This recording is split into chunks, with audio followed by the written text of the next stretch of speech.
हाँ जी राइडर्स, कैसे हो आप लोग। तो आज हम डिस्कस करेंगे कि आपने किसी भी पर्टिकुलर ओडेक्स राइड के अंदर या फिर बीआरएम के अंदर किस तरीके से बिहेव करना है, किस तरीके से आपने उस पर्टिकुलर राइड के अंदर अपनी एक्टिविटीज़ को मॉनिटर करना है। तो इससे पहले मैंने एक और वीडियो डाला था, जिस वीडियो के अंदर मैंने आपको बताया था कि किसी भी पर्टिकुलर जनरल ग्रुप राइड या वीकेंड राइड के अंदर हमें कैसे बिहेव करना है। इसमें हमें क्या ध्यान रखना है कि जो ग्रुप राइड्स हैं उसके अंदर जो किसी भी राइडर का बिहेवियर है वो तो हमें ध्यान रखना ही रखना है, लेकिन इसके अलावा कुछ 2 से 3 बातें और हैं जो कि आपने पर्टिकुलरली ओडेक्स राइड के अंदर ध्यान रखनी है। सबसे पहली बात यहाँ ध्यान देने वाली ये है, क्योंकि आप एक ओडेक्स राइड में हैं जो कि एक टाइप की इंडिपेंडेंट राइड है और इस राइड के लिए आप ऑलरेडी जो रिस्क फॉर्म है वो साइन कर चुके हैं, आप इसके जो रूल्स एंड रेगुलेशन हैं वो आप पढ़ चुके हैं। तो इन सभी बातों का पता होते हुए आपके दिमाग में एक बात तो तय है कि आपने ये राइड इंडिपेंडेंटली कंप्लीट करनी है। तो जब आप किसी भी राइड को इंडिपेंडेंटली कंप्लीट करेंगे तो आप किसी से भी किसी भी टाइप की हेल्प की एक्सपेक्टेशन ना रखें। तो अब चलिए फटाफट से शुरू करते हैं। अब मैं बताऊंगा कि आपने 2-4 और किन बातों का ध्यान रखना है। सबसे पहली बात, जब भी आप इस राइड को स्टार्ट करेंगे तो आपने ध्यान रखना है कि अगर राइड 300 किलोमीटर या उससे ऊपर की है तो अपने लिए साथी ढूंढ लें। वो बहुत ही आपके लिए हेल्पफुल होगा, वो आपको मोटिवेट करेगा, बूस्ट करेगा और आपकी जो राइड है उसे कंप्लीट करने में काफ़ी आपकी हेल्प करेगा। इसके अलावा आपने क्या ध्यान रखना है कि जब भी आप राइड के अंदर हैं या राइड को स्टार्ट कर रहे हैं तो राइड स्टार्ट करने के बाद आपका जो बिहेवियर है वो बेसिकली पोलाइट होना चाहिए अपने मार्शल्स के साथ और आपके जो फेलो राइडर्स हैं उनके साथ। अब आपने इस बात का ध्यान रखते हुए अपनी राइड को स्टार्ट कर दिया है। राइड स्टार्ट करने के बाद आपने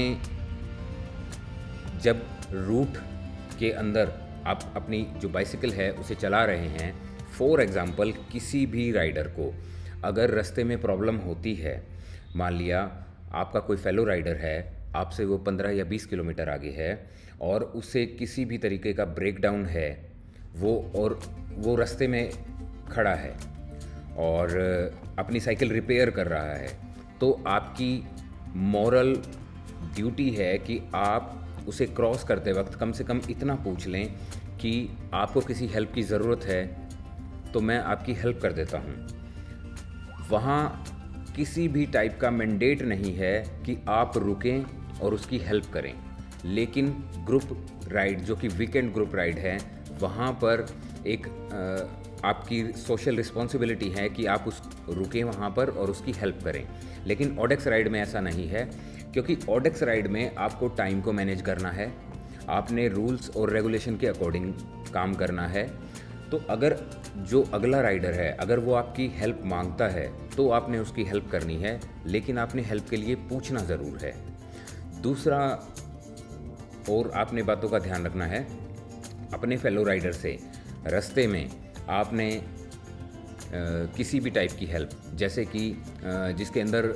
ह्यूमन ड्राफ्टिंग यानी कि आप किसी को ड्राफ्ट करने के लिए हेल्प कर सकते हैं, किसी को फूड की हेल्प कर सकते हैं, किसी को ड्रिंक्स की हेल्प कर सकते हैं, किसी का साइकिल का अगर ब्रेकडाउन है वहाँ उसकी हेल्प कर सकते हैं, लेकिन ये कोई मैंडेटरी नहीं है कि आप उसकी हेल्प करें। आप उसके अकॉर्डिंग, उसकी इच्छा के अकॉर्डिंग आप उसकी हेल्प कर सकते हैं। दूसरा,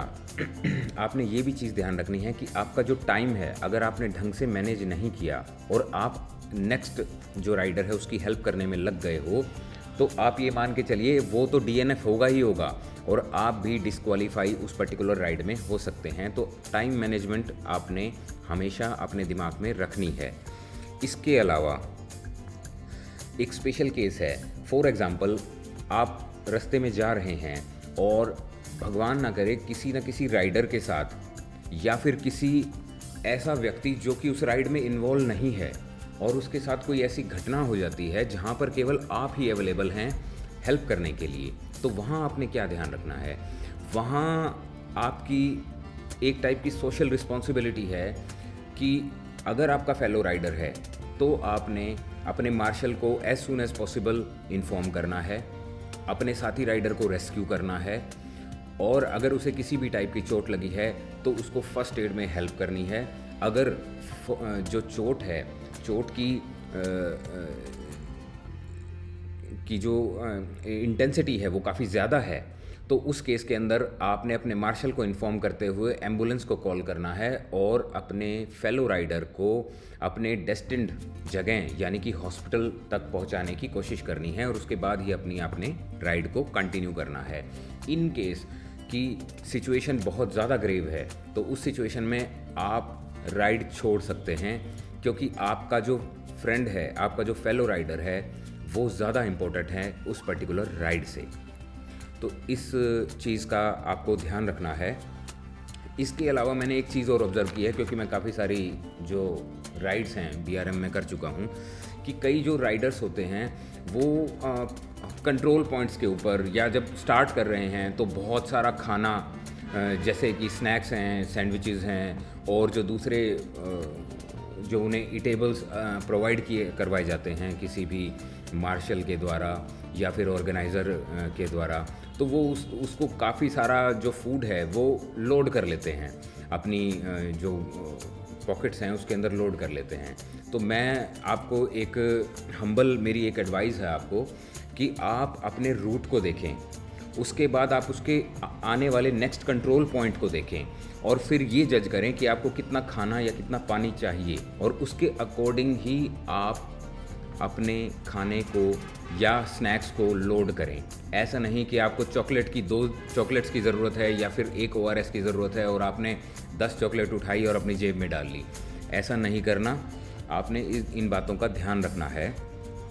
इसके अलावा अगर आप से कोई गलती होती है, आप रूट पर हैं और किसी भी कारण से,